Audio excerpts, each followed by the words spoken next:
Perkembangan Islam di Indonesia. Teori masuknya Islam di Indonesia. Gujarat, Cina, Persia, Mekah. Teori Gujarat. Masuknya Islam menurut teori Gujarat adalah dibawa oleh kaum pedagang yang saat itu berdagang lewat jalur laut ke Indonesia. Teori ini dikemukakan oleh Snok Burgronye. Dasar teori ini adalah batu nisan Sultan Malik Al-Saleh berangkat tahun 698 Hijriah yang memiliki kesamaan relief dengan nisan di Jambi, Gujarat. Teori Cina. Teori Tiongkok atau teori Cina mengatakan bahwa proses kedatangan Islam ke Indonesia, khususnya di Jawa, berasal dari para perantau di Cina.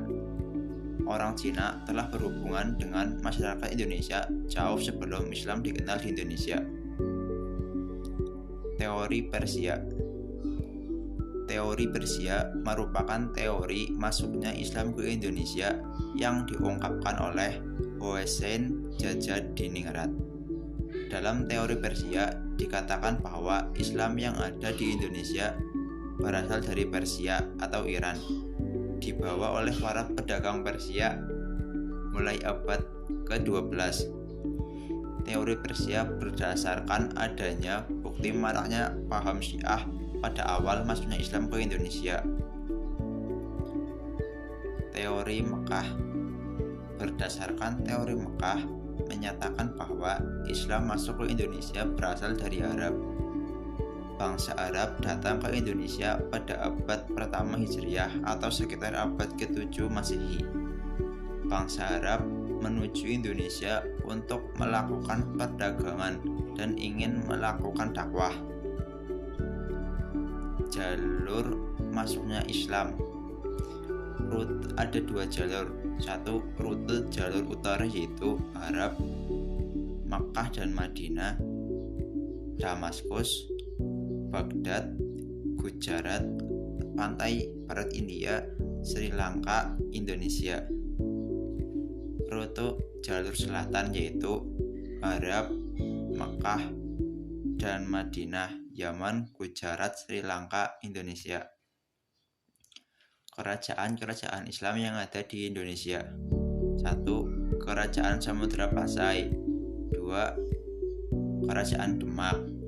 3. Kerajaan Aceh Darussalam. 4. Kerajaan Islam Panjang.